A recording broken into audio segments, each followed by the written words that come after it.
Sí, buenas noches. ¿Qué tal, Gustavo? ¿Cómo estás? Buenas noches, bienvenido a Sijuro, Gustavo también, Robert, veterano de Guerra Malvinas, perteneciente al BIN 5, ¿puede ser? Exactamente, sí, al 25. Qué grande, Yo fui era jefe de sección de la compañía MAR. ¿en la compañía? MAR. Mar. El cinco tenía tres compañías: compañía MAR, compañía NACAR y compañía OBRA, que en la terminología naval era la letra M, N y O. Los batallones de infantería y marina estaban organizados de acuerdo al alfabeto.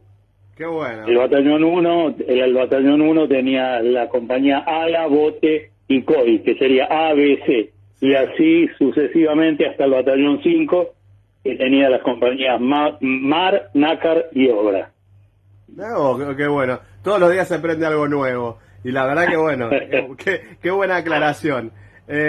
Gustavo, lo voy a tratar de Gustavo, con todo respeto Sí, obviamente, por supuesto. No, y por supuesto. ¿Y cómo a qué se dedicaba antes de elegir la carrera militar? ¿Dónde nació?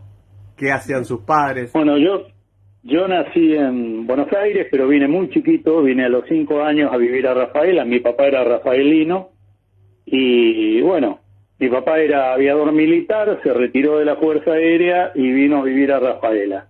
Después puso Radio Rafaela, LT28, la fundó él, Mirá vos. con otros socios. Y bueno, yo a los 15 años, yo estudiaba, lógicamente, hice la primaria, el secundario acá en Rafaela, y a los 15 años entré a trabajar como operador en la radio. Y cuando terminé mi colegio secundario, decidí entrar a la escuela naval. Bueno, me recibí a los 3 meses de recibido, fui a la guerra, fui a Malvinas, ¿no? A los 3 meses de haberse recibido, le toca ir a Malvinas. Sí, exactamente. Qué bárbaro. ¿Y cómo fue esa vida militar, para usted ahí en la escuela naval? No, la escuela, como todas las instituciones militares, es rígida, tiene cosas muy lindas, te forman muy bien como ser humano, intelectualmente inclusive, y te van forjando el carácter, porque las instituciones militares tienen ese objetivo, precisamente, prepararte para la guerra. Tal Y cual. para prepararte para la guerra te tienen que forjar el carácter y tenés que pasar muchas cosas que para un ciudadano normal no son comunes, lógicamente. Exactamente. Pero la prueba más difícil, lógicamente, fue la guerra, ¿no? Qué mejor que ponerlo, volcar lo aprendido en terrible patriada, ¿no? Sí, ojalá. Yo siempre digo que tuve dos suertes, ¿no? Una, haber ido, y la otra, haber vuelto vivo. Tal cual. Porque si no hubiera ido a la guerra, hubiera sentido una frustración muy grande, porque yo me formé para defender a mi país y tuve la oportunidad de hacerlo.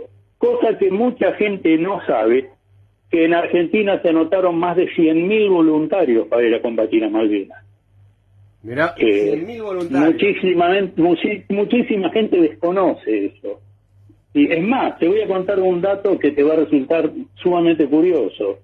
¿Te acordás del zorro, Guy Williams, Sí, el actor? sí. Bueno, Guy Williams murió en Argentina, vivió muchísimos años en Argentina, y él se anotó voluntario para ir a combatir a Malvinas. Lógicamente no lo mandaron, Claro. pero fue uno de los voluntarios. Mirá qué bueno. Vos sabés que no sabíamos todo esto. Nosotros venimos malvinizando, pero siempre aprendemos junto con la gente. Qué bárbaro, qué increíble esto de los voluntarios, bueno, y lo que comentás como lo conocíamos todos, Diego, de La Vega, ahí en el personaje del zorro. Exactamente. Qué bárbaro. Y él quería mucho a la Argentina. Él se sentía muy identificado con nuestro país. Cómo fuimos perdiendo cosas, ¿no? La sociedad va cambiando, y yo siempre digo, se pierden cosas y se adquieren cosas.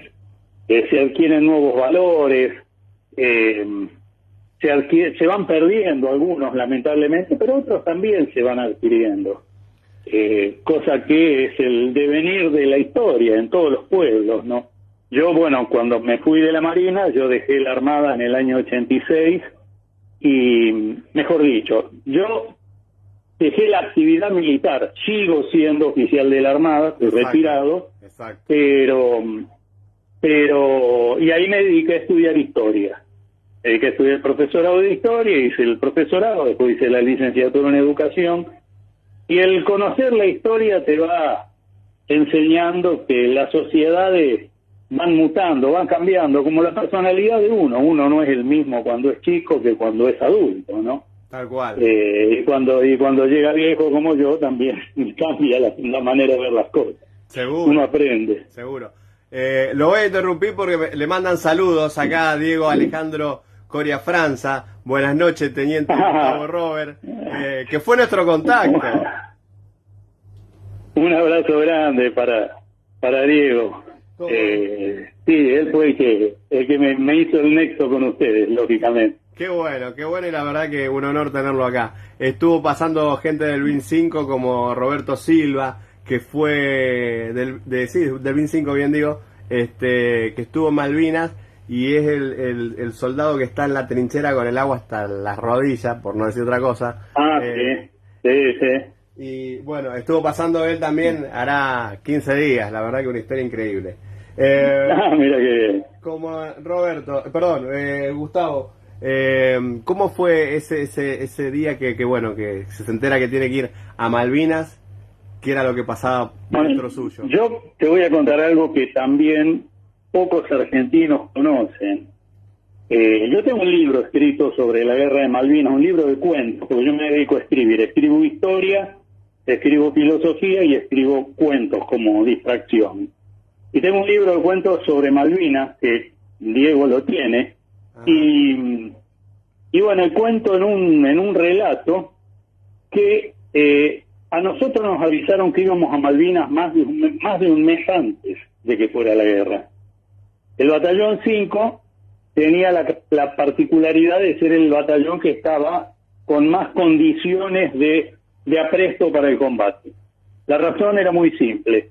Nosotros estábamos en Río Grande, Tierra del Fuego, y éramos los responsables de la custodia de toda Tierra del Fuego, con lo cual a cada rato nos encontrábamos con los carabineros chilenos, etcétera, etcétera. Aparte estábamos aclimatados al sur, sabíamos correr sobre la turba, que eso es importantísimo en la Patagonia y en las Malvinas también, porque el suelo de Malvinas es muy parecido al de la Patagonia. Entonces vino el comandante de la Infantería Marina, nos reunió a los oficiales. Yo era de los 5 oficiales más modernos, más jovencitos de todos. Éramos 5 guardias marinas. Nos reunió en la sala de situación a todos los oficiales, los suboficiales más antiguos, y nos dijo: antes de un mes va a haber novedades con Malvinas, y ustedes van a ser los primeros en saltar, nos dijo. A partir de ese momento te imaginas que nos pusimos a trabajar, a apilar detalles y afilar los colmillos, porque sabíamos que íbamos a cruzar a Malvinas sí o sí. Antes de que empiece la guerra, un mes antes de que empiece la guerra. Porque la Operación Rosario estuvo planificándose durante 3 años. Es más, estaba planificada para hacerla, tengo entendido que en agosto, y la adelantaron a abril o a junio, no me acuerdo bien, y la adelantaron a abril porque los ingleses, a través de inteligencia, del servicio de inteligencia, descubrieron que nosotros íbamos a intentar recuperarla. Entonces duplicaron las fuerzas de defensa. Cuando los argentinos se dieron cuenta de eso, dijeron: tenemos que adelantar la operación antes que lleven más tropas. Claro. Y así fue como me enteré yo, ¿no? Bravo. Tenía ese entusiasmo, una mezcla de entusiasmo, de nervios, de temor, lógicamente, porque no existe la persona yo siempre digo, la persona que no tiene miedo no es normal. Lo importante es dominarlo al miedo. Claro.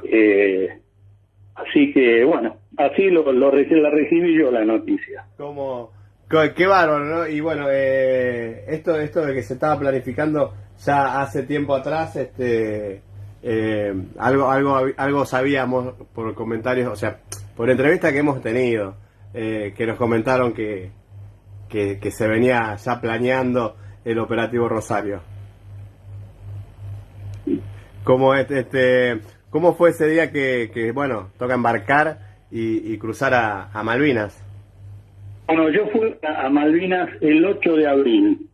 La guerra empezó el 2 y al batallón 5 lo llevaron, porque la recuperación de Malvinas la hizo el batallón 2 de Infantería Marina, el regimiento 25 del Ejército, sí, y las tropas de los comandos anfibios y los buzos tácticos de la Armada. Cuando ya estaba recuperada Malvinas, cuando había sido ya oficialmente recuperadas las Islas Malvinas, nos llevaron al resto de los batallones para defenderla, que éramos el batallón 5, parte del batallón 3, el batallón de artillería y campaña, de comunicaciones, había varios batallones. Y a nosotros al 5 nos llevaron, una mitad fue el día 7 y la otra mitad fue el día 8. A mí me tocó ir el 8. Yo siempre digo que cuando bajé del avión nos embarcaron en aviones de la Armada, aviones de transporte que se llaman Extra. Nos embarcaron en el aeropuerto de Río Grande, Tierra del Fuego, y yo pisé Malvinas a las 8:20 de la noche del 8 de abril. ¿Y por qué lo sé? Porque cuando pisé el suelo, bajé de la escalerilla y pisé el suelo, miré la hora porque sabía que eso iba a ser un antes y un después en mi vida. Qué increíble. Qué increíble, por Dios. Como es o sea que llegó a Malvinas de noche prácticamente, porque esa hora es de noche. Sí, llegamos de noche, ya era de noche. Y caminamos los 12 kilómetros que separaban el aeropuerto de Puerto Argentino. Esa noche cruzamos el pueblo, estaba toda oscura. Yo siempre digo que me dio la sensación, había una serie muy popular en esa época que se llamaba Combate. Sí, me acuerdo. Y a mí me daba la sensación de esas patrullas norteamericanas que iban cruzando los pueblos de Francia a la noche, y había algunas escenas en Combate, donde la gente miraba detrás de la cortina con todas las casas oscurecidas. Esa fue la sensación que me dio a mí cuando íbamos cruzando el pueblo. Nos fuimos hacia el lado opuesto al aeropuerto y cruzamos el pueblo y dormimos en un galpón de esquila, recuerdo. Dormimos esa noche en ese galpón y a la mañana siguiente ya empezamos a trepar los cerros y fuimos a las posiciones de donde a mí me evacuaron 6-7 días antes de que termine la guerra, así que comí toda la guerra en el frente, ¿no? Bajé una sola noche al pueblo en toda la guerra, bajé un solo día al pueblo para darme una ducha de agua fría de mar, ¿no? Claro. Y a la mañana siguiente otra vez al frente. Gustavo, le pregunto, ¿en qué parte estuvo combatiendo? Sapper Hill. Sapper Hill es un cerro que está... Para poder controlar Puerto Argentino y la bahía de Puerto Argentino, tenés que dominar 3 cerros, que es lo que se llama en términos militares, se le llama punto llave. Si vos no tenés ese punto, no podés controlar el área. No sé si me explico. Sí. Bueno, Sapper Hill, Tumbledown y Two Sisters, es decir, esos 3 cerros, claro, eran los cerros que dominaban Puerto Argentino. Y era lo que había que defender a rajatabla, ¿no? Aferrarse a ese lugar. Sí. Aprovecho, para mandarle saludos, dice Andrés Pluchinota, dice saludos Gustavo, gran tarea malvinizadora, gracias Andrés querido, el fotógrafo que me sacó la foto en el cementerio de Darwin, no había caído que eras vos, un abrazo gigante Andrés. Diego Alejandro Coria Franza dice, reconocido por los ingleses como el batallón que más bajas causó y el más preparado, honor a todos sus integrantes y su jefe Robacio, un abrazo de mi hijo Máximo a Gustavo, quien admira, que estamos medio complicados con los mensajes, quien admira con sus 11 años. También estaba Claudio de Tierra del Fuego, que mandaba saludos, que nos está escuchando a través, bueno, de esta transmisión que hacemos todas las noches. Ya te vamos a pasar tu mensaje, Claudio, para que lo estamos buscando. Mauricio Hernández ahí en Comodoro Rivadavia, buenas noches Malvinero, buenas noches Gustavo, ¿cómo andás, Mauri, querido? Bueno, con Mauri en noviembre estuvimos en Malvinas y bueno, mientras vos relatabas toda esta parte de los cerros y todo eso, yo lo iba viendo en mi cabeza, porque hemos recorrido por esos lugares, yendo a Darwin también. Así que me decías que bueno, Zapper Hill estuviste hasta que terminó la guerra, prácticamente. Sí, sí, a mí me evacuaron herido en un enfrentamiento, me desbarranqué y me quebré la columna, la cuarta vértebra del lumbar. Y te voy a contar algo que no se lo comenté a Diego. Los ingleses, en la versión de la batalla de Tumbledown, del combate de Tumbledown, en la versión inglesa aparece que mi sección derribó un Harrier con fusiles, y es verdad. Nuestra sección derribó un Harrier. Yo siempre digo, yo no sé exactamente si fue la mía o fueron las de al lado, porque el Harrier se le venía tirando desde lejos, pero como empezó a humear frente a mi sección, los ingleses pusieron el pelotón, porque el pelotón en la infantería marina, sección es el equivalente a pelotón en el ejército. Ajá. Y pusieron que el pelotón de guardia marina Gustavo Roberto Robert, de la compañía del teniente navío Rodolfo Starcionchi, cuenta el trabajo que les dio llegar a Zapper Hill, y dice que derribamos un Harrier, que ahí yo me enteré el nombre del piloto que lamentablemente derribamos, ¿no? Porque bueno, estábamos en la guerra. Se llamaba Jerry Cook, era un mayor de la aviación inglesa. ¿Qué me podés comentar de ese momento que, bueno, cuando ves que si Harrier se va a tierra, qué pasaba por dentro de ustedes? Mirá, uno cuando está en la guerra, yo siempre digo, está en un baile y en el baile hay que bailar. Exactamente. A nadie le gusta causar la muerte de nadie, a no ser que seas un trastornado mental. Yo, la primera vez que tuve que actuar así, lo pensé 1000 veces en un microsegundo, pero uno piensa, ¿es él o yo? Lamentablemente es la realidad en la que nos pone la guerra. Hoy, lógicamente, digo, yo tuve la suerte de ir a defender a mi país y tuve la suerte de volver, por eso digo, tuve 2 suertes. Pero ojalá no hubiera más ninguna guerra, porque yo creo que las cuestiones políticas no justifican la vida de ni una sola persona, ¿no? No sé si me explico. Sí, no es una sensación ni agradable ni nada que se le parezca. A la muerte uno en la guerra la ve todos los días, la huele, la oye, y se habitúa a uno. Si no te habitúas te vuelves loco. De hecho hay mucha gente que vuelve y no puede superar eso. Pero no te da alegría para nada. Es una necesidad porque es él o vos. Hay que sobrevivir.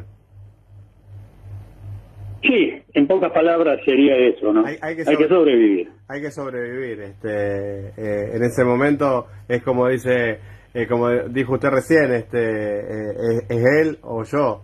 Y bueno, a veces esos son los resultados.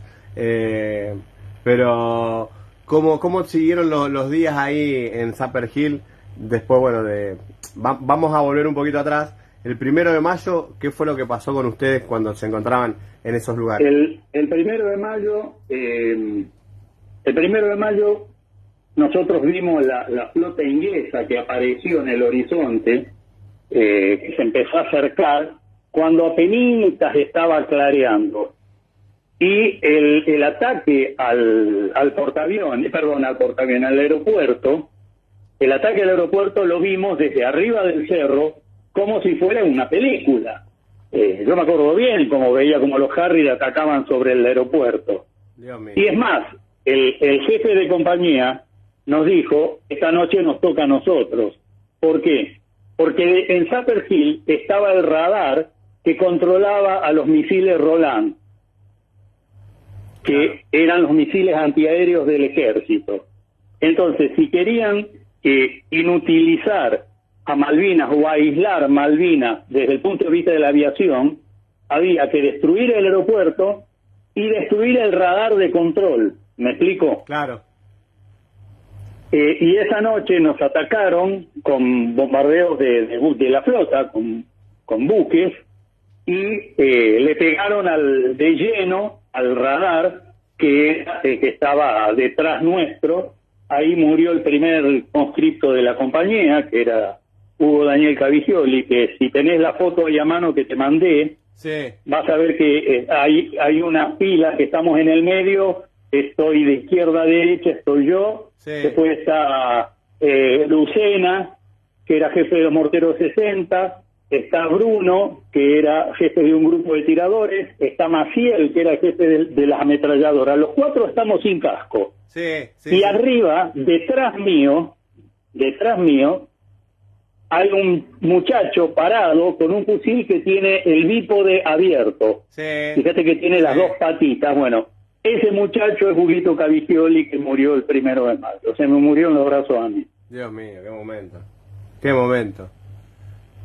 Por favor. Como él muere el 1 de mayo en la parte de los radares. No, él muere porque una esquirla, porque la artillería naval tiraba e iba barriendo. Barrió todo el cerro. Nos tiraron a todos. El radar estaba detrás nuestro, unos 150 metros, 200 metros, ponele. Para poder pegarle al radar, barrieron todo el cerro con proyectiles, con bombas, ¿me explico? Claro. Una de ellas tiró una esquirla, lanzó una esquirla de esas piezas, de esos trozos metálicos que logran, Sí, sí, y sí. lo impactó a Hugo Cavigioli. ¿Qué? Era de San Lorenzo, Huguito. ¿De acá de San Lorenzo, provincia de Santa Fe? Sí, exacto. Mirá vos. Como Sí, éramos muchos santafesinos. El jefe de compañera de Arroyo Seco también. Había unos cuantos santafesinos. todo por acá, por la zona. Sí. Va a ser más cerca de Rosario, pero bueno, dentro de la zona. Sí. ¿Cómo, bueno, después del 1 de mayo, cómo continúa? Y después, bueno, siguieron bombardeando sistemáticamente los ingleses. Prácticamente todas las noches nos bombardeaban. Una noche tuvimos 4 horas 50, 5 horas de bombardeo sin parar. Y era un proyectil detrás del otro. Eran todas ráfagas múltiplos de 4, porque los cañones automáticos ingleses tenían peines de 4 proyectiles, y se escuchaba como si fuera un bombo que tiraba desde el mar. Pum, pum, y se escuchaba venir. Las bombas se escuchan venir, se escucha el ruido, y cuanto más humedad hay, se siente como si fuera una tijera que va cortando papel. Así es, exactamente así. Y bueno, se te viene encima y se escucha la explosión. Yo quedé bastante sordo, y en una oportunidad que bombardearon, nosotros estábamos metidos dentro de los pozos, como vos viste en la fotografía que me comentaste antes. Sí. Nosotros estábamos metidos en pozos de zorro, en posiciones, y eso te protege un poco de las bombas. ¿Por qué? Porque cuando impacta la bomba contra el piso, se produce una especie de explosión que es como si fuera un racimo hacia arriba. No sé si me explico. Sí. Y bueno, a mí me cayeron 3 proyectiles a 4 metros, 5 metros como máximo. Yo estaba dentro del pozo. Me cayeron 2 adelante y 1 atrás seguidos. Tum, tum, tum, con ese ruido, con ese ritmo. Y cada uno que caía, cada proyectil que caía cerca, nosotros nos tocábamos las piernas, los brazos, a ver si estábamos enteros. Por favor, qué momento. Y amén, que rezaba un Padre Nuestro con cada proyectil, te cuento, ¿no? Sí. Muchos me han comentado que en las entrevistas que hemos tenido que por el silbido que hacía el proyectil sabían si caía muy cerca, muy lejos o arriba de él. Exacto, es verdad. Cuanto más grueso del ruido es porque el proyectil te pasaba arriba más lejos y caía atrás o caía en algún sector que no era el tuyo. Cuando venía sonando finito, era porque se te venía cerca. Y si venía sonando muy finito y haciendo como una vibración, ese te caía arriba. Así que tenía que agarrar el casco, clavar el mentón contra el piso y rezarte todo lo que sepa. Rezar, ¿no? Rezarte todo lo que sepa. Por favor. Sí, sí. Muchos también comentaron que, bueno, el silbido por ahí no era tan agradable porque sabía que no te la daban a vos, pero se la iban a dar a algún compañero tuyo que estaba atrás. Ah, por supuesto. Seguro que sí. Como seguro. Por favor, qué momento. Vamos a los mensajes. Dice: buenas noches desde Estancia La Pampa, en Tierra del Fuego. Les mando un abrazo y viva la patria. Qué lindo, qué lindo. Viva la patria, sí señor. Carlos Ibáñez, gracias héroe, otro año más se va a cumplir y no tenemos que olvidar, este ya lo habíamos leído al principio, me lo contó tu hermano Gustavo, el hecho del Harrier ZB475, si no me equivoco, los ingleses los apodaron los locos de Zapper Hill, dice acá Diego. ¿Qué más tenemos? Gerardo Monzón, ahí en Paraná. Buenas noches, amigo Gustavo. Honor y gloria a nuestros héroes de Malvinas y muchas gracias por defenderlas. Un abrazo grande de parte de Gerardo, ahí en Entre Ríos. Así que dice Diego que los habían apodado los locos de Zapper Hill los ingleses. El batallón 5 tuvo una particularidad que a los ingleses les complicó mucho el tema. Esto me lo comentó después el comandante, el capitán Robacio, cuando volvimos, porque yo después estuve en otro destino con él. Y que fue lo siguiente: la Infantería de Marina tiene una organización diferente al Ejército, por el tipo de operaciones que cumple. La Infantería de Marina la llevan por el mar hasta una playa, desembarca en esa playa, y las embarcaciones se van, y vos te quedás con el enemigo adelante y el mar atrás. No sé si me explico. Por eso, no te podés volver. ¿Cómo? No te podés volver. No, en la Infantería de Marina sabés que no hay retroceso. No existe eso. Por eso la mentalidad del infante de Marina es tan agresiva en el combate. Cuando los ingleses, vuelvo a la idea, ese hecho hace que la Infantería de Marina tenga una cocina por cada compañía y no una por cada regimiento como tiene el Ejército. Es decir, como la Infantería de Marina te dejan en la playa y no vas a tener abastecimientos ni nada, te dejan la cocina, los abastecimientos, todo, y el número aproximado es de una cocina cada 200, 250 hombres. ¿Me explico? Sí. En el Ejército, esas cocinas de campaña, viste, que son con marmitas y que tienen los quemadores abajo y tienen ruedas que se tiran como un tráiler. Sí. Esas cocinas de campaña tienen una capacidad de producción de comida para aproximadamente 500 soldados, 500, 600 soldados. ¿Qué es lo que tenía en ese momento cada regimiento de ejército? Por lo tanto, el ejército tenía una cocina por regimiento. La Infantería de Marina, a diferencia del Ejército, tenía una cocina por compañía. No sé si me explico. Sí.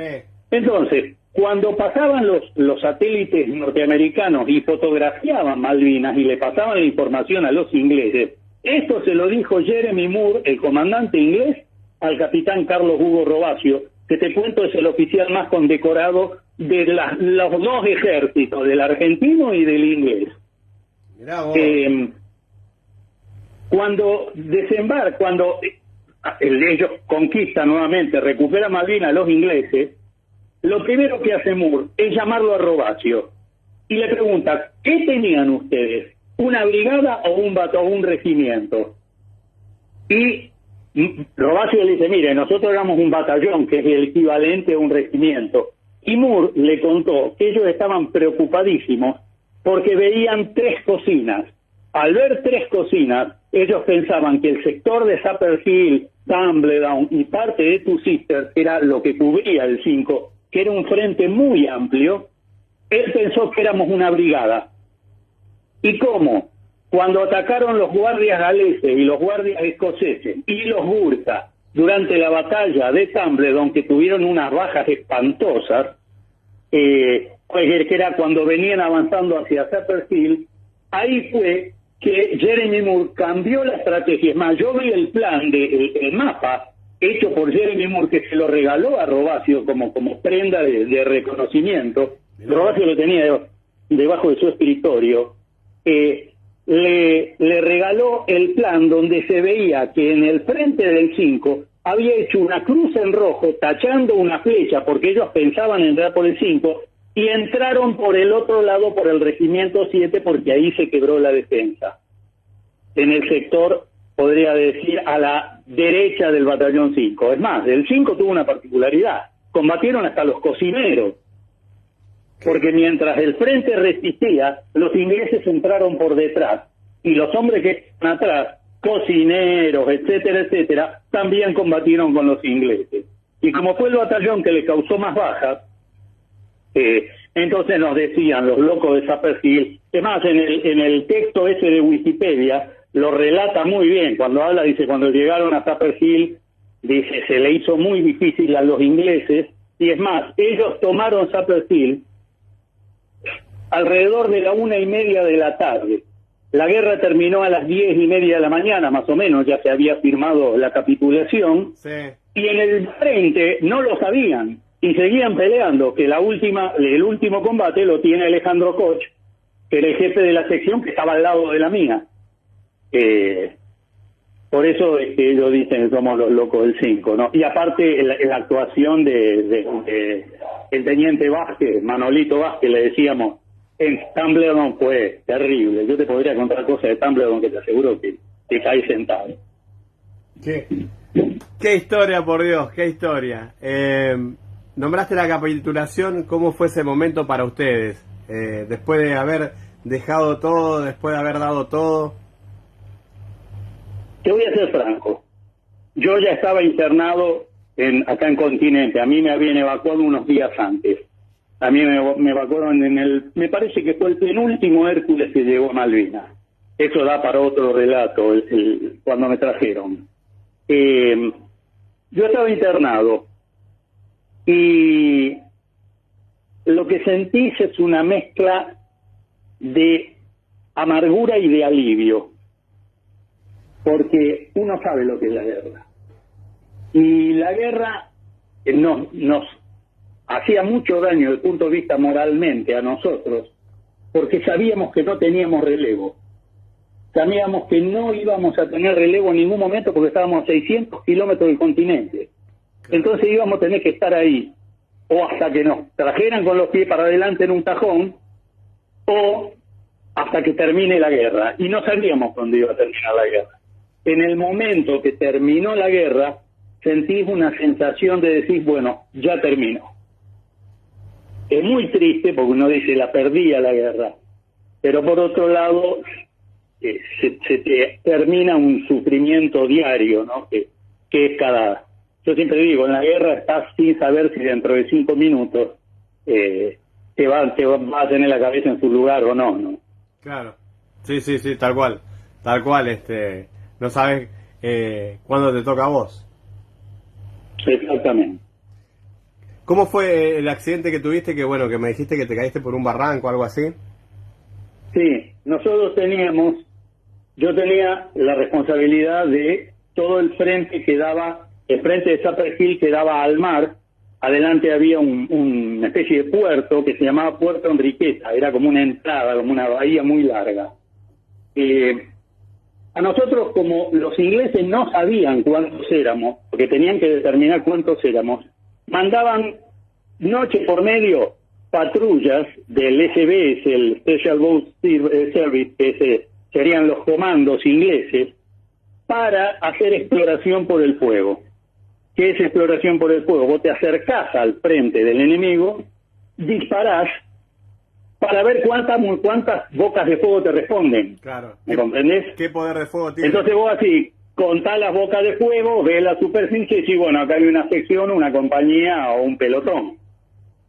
Bueno, como nosotros lo sabíamos eso, porque nos habían formado muy bien, todas las noches nosotros le decíamos, los jefes de sección, le decíamos a los grupos, este grupo corresponde al fuego, este hace silencio de fuego, este responde al fuego, de modo que nunca tiren todos. ¿Me explico? Claro. Entonces, los ingleses no alcanzaban a determinar cuántos éramos. Una noche nos tirotean, como todas las noches, y bueno, el jefe de compañía me dice, Robert, organice una patrulla y salga a buscar a estos ingleses. Se replegaron y nosotros formamos una patrulla y salimos a buscarlos. Como el jefe de la sección era yo iba adelante, iba de guía de patrulla. Éramos unos 6, 7 efectivos. En el momento que estaba bajando, había una piedra muy alta. Si querés te mando una foto para que la veas, porque hace un par de años fue uno de los muchachos de mi sección y sacó la foto y me dice, mira, acá está la foto donde te caíste. Había que bajar colgándote de la piedra. Yo iba de jefe de patrulla. En el momento que yo estaba bajando de esa piedra, una piedra media, alrededor de 2 metros y pico, escucho tiros atrás y giro, y me había firmado sobre una roca con una bota, con un pie. En Malvinas las piedras tienen una especie de musgo que al amanecer es jabón, es muy patinoso, no sé si te lo comentaron alguna vez. Sí. Es una especie de musgo blanco que tienen las piedras en Malvinas.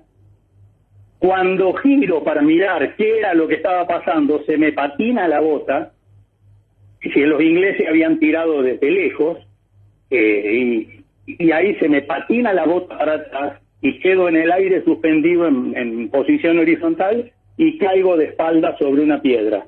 Y yo sentí que me quebré la columna, sentí bien clarito.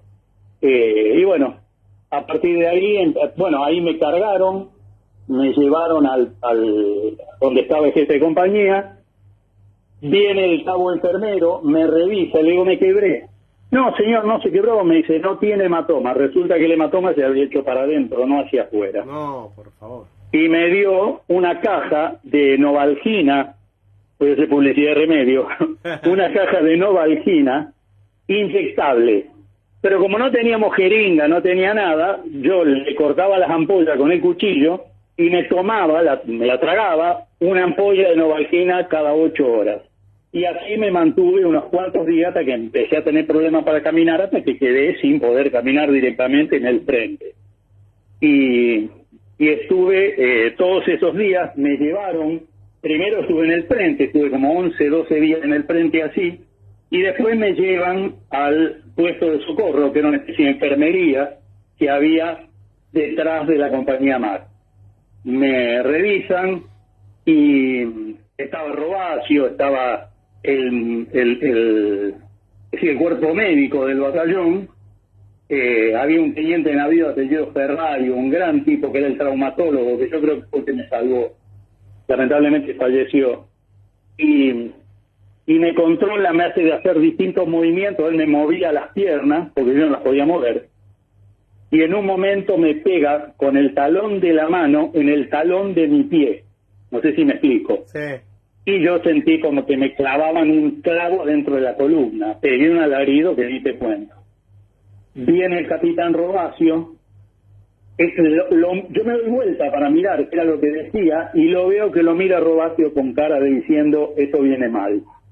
Se van al costado de una habitación, hablan entre ellos y viene. Y Robacio viene y me abraza. Me abraza y me dice, bien, pibe, yo no sabía que era tan grave. Bueno, que era esto, me dice. Dijo, era tan grave, no terminó de decir la palabra grave. Y yo le digo, ¿pero qué tengo? Y me dice, ya te vamos a decir. Me llevaron al hospital de Puerto Argentino, que era una escuela técnica que había sido adaptada como hospital. Me sacan una radiografía, me la traen mojada todavía, la radiografía. Me dicen, esto es lo que tenés. Y me muestran la vértebra, la cuarta lumbar, con una rajadura en la mitad, no se había alcanzado a quebrar totalmente, que eso es lo que me salvó, que no quedé inválido. Y le digo, voy a volver a caminar. Ojalá, me dijo. Y bueno, después estuve en Malvinas unos días más, y después me evacuaron en un Hércules, que primero aterrizó en Comodoro Rivadavia, en Río Gallegos, y después yo les pregunté, ¿siguen más al norte? Y yo en camilla, yo lógicamente. Claro. ¿Siguen más al norte? Sí, me dicen, vamos a Comodoro. Bueno, llévenme a Comodoro. Yo pensé, cuanto más cerca de Rafaela, mejor. Claro. De esa forma, mi familia va a poder venir a verme. Algo de eso. Estuve internado en Comodoro primero, en el Hospital Alvear, y después me llevaron al Hospital Naval de Puerto Belgrano, y después me mandaron acá a Rafaela, donde estuve un mes y medio haciendo rehabilitación.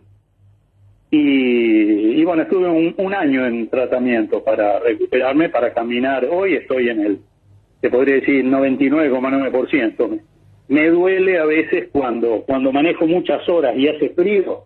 Ahí siento como si tuviera una aguja clavada en la quemadura. Qué historia, por Dios, qué momento. Y la verdad que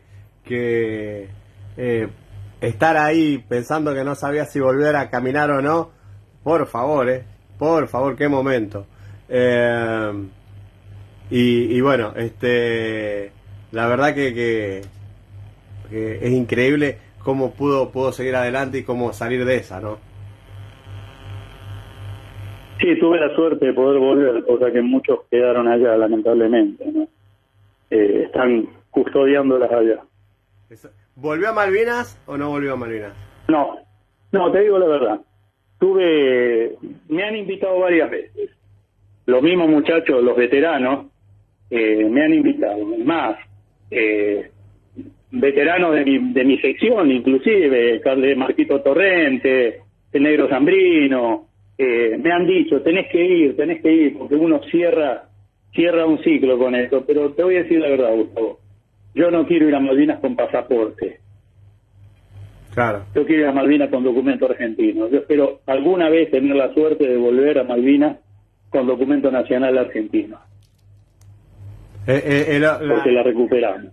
La mayoría de los veteranos piensa igual que vos. Tenés un mensaje de Diego, dice: el señor jefe Robacio murió de un grave padecimiento, totalmente ignorado injustamente, solamente recordado por sus hombres y allegados.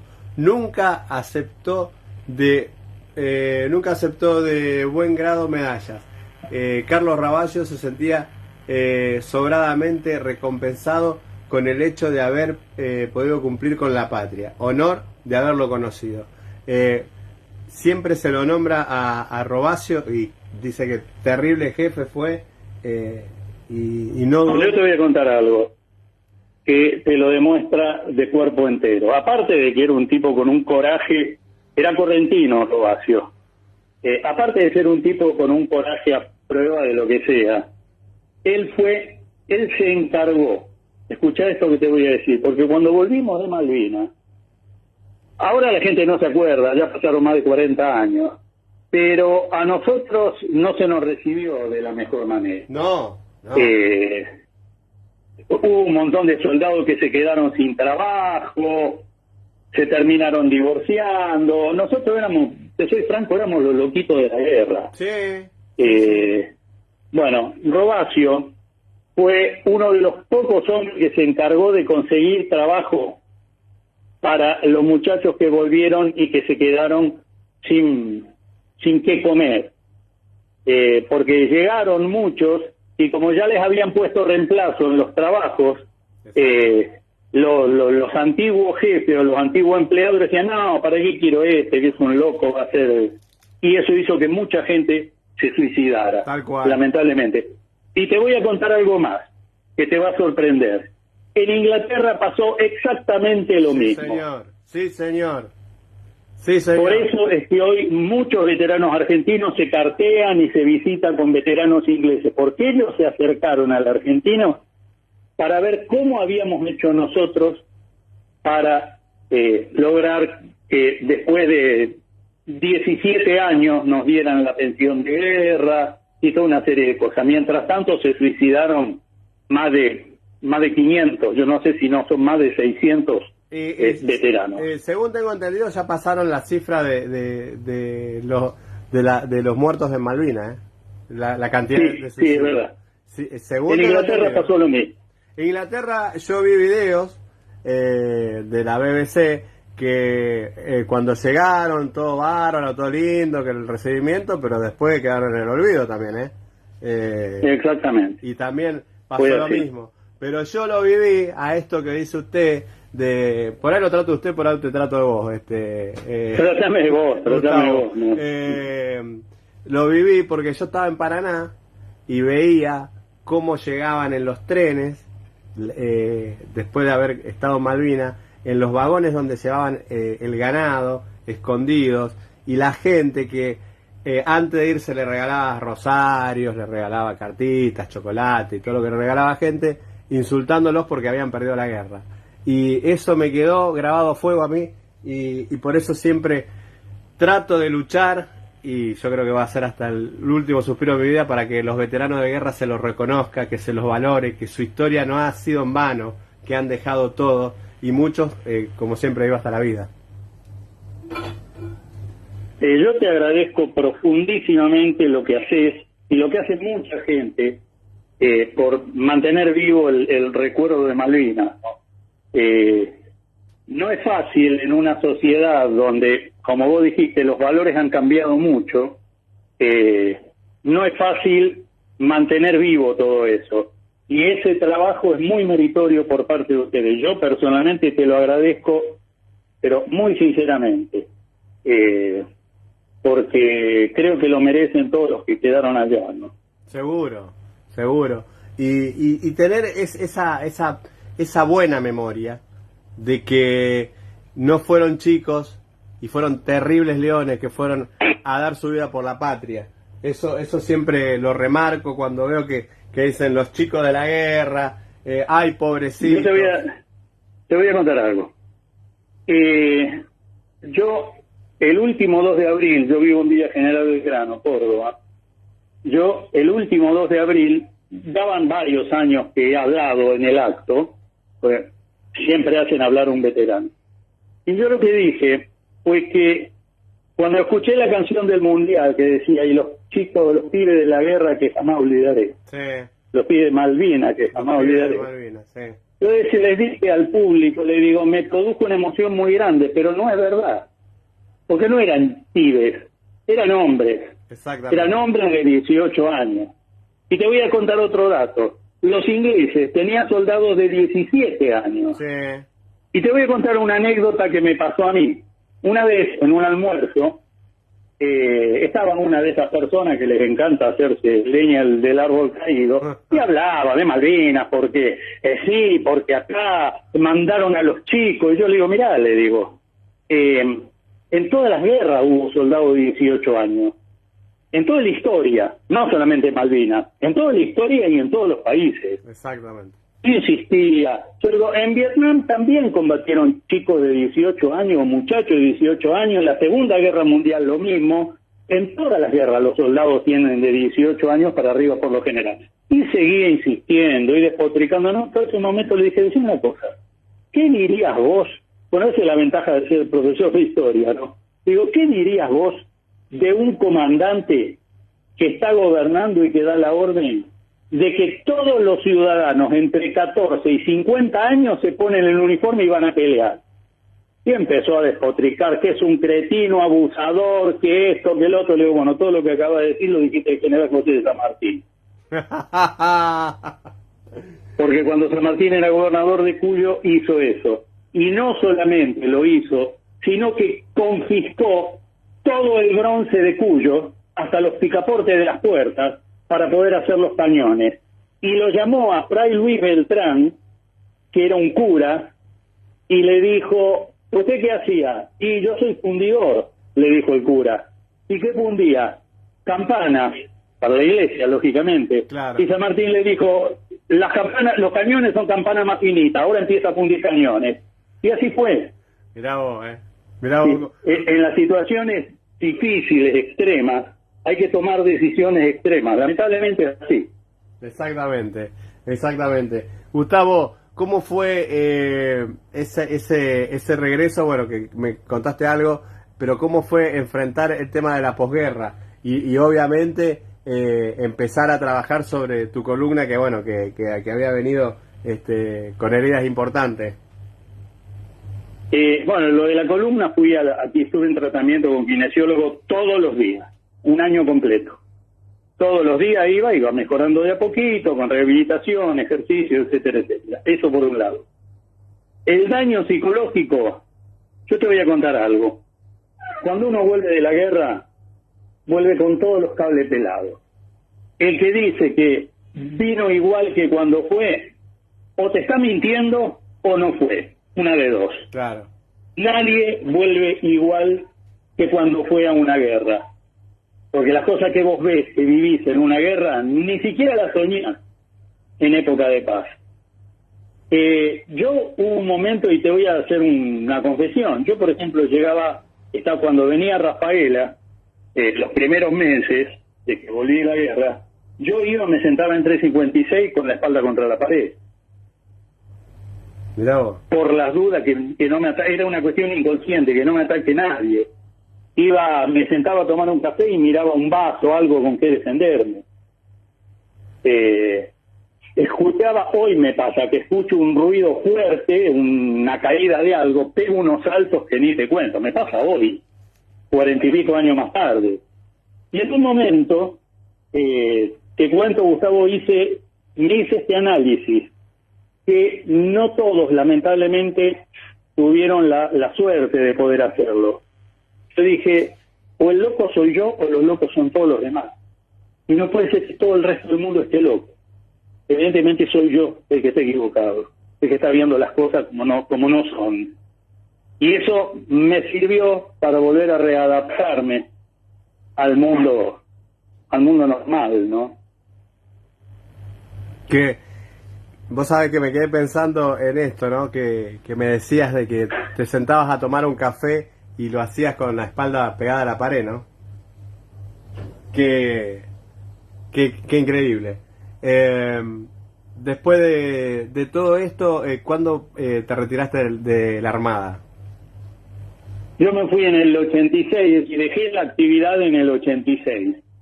Que me vine acá a Rafaela para ocupar un puesto en la radio y bueno, hoy todavía sigo en una actividad, es decir, en la actividad afuera de las Fuerzas Armadas. Estoy retirado, pero ya no desarrollo ninguna actividad militar, ¿no? Claro.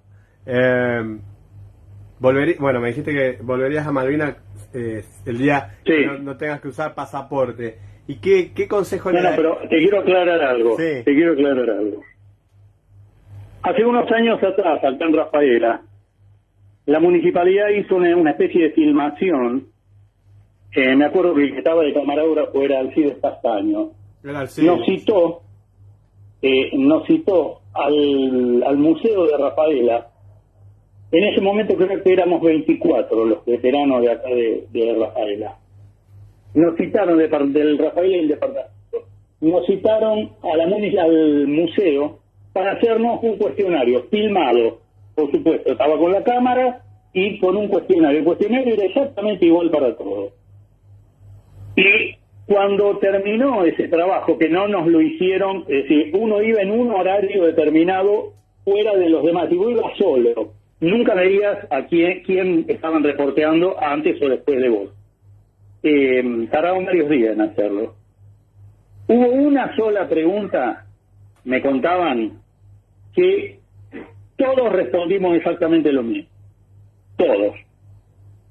Que nos preguntaron, si hubiera otra guerra, ¿volverías a Malvinas? Todos dijimos sí. Absolutamente todos. No hubo uno que dijo, yo no volvería a Malvinas. Qué bárbaro. Qué decisión, ¿no? Porque volver otra vez a la guerra, volver otra vez a esos lugares, y sí, hay que pensarla, te digo, hay que pensarla. Yo no sé qué pasará por la mente. Te voy a decir algo. Sí. Te voy a decir algo. Cuando uno está en época de paz, esas cosas dice, no sé, yo lo analizaría, claro. Porque cuando se empiezan los tiros, uno hace lo que la conciencia le indica. Y yo siempre digo, cuando me dicen gracias por lo que hicieron, yo siempre digo, hicimos lo que cualquier argentino bien nacido hubiera hecho. Nos tocó a nosotros. Si le hubiera tocado a ustedes, también lo haría. porque es una cuestión que va más allá de los intereses de uno, de cualquier especulación o cosa por el estilo. Qué bárbaro. Gustavo, querido, estás en Rafaela todavía, ¿no es cierto? Sí, estoy en Rafael. ¿Hasta cuándo te quedas? Hasta la semana que viene. Ah, bueno.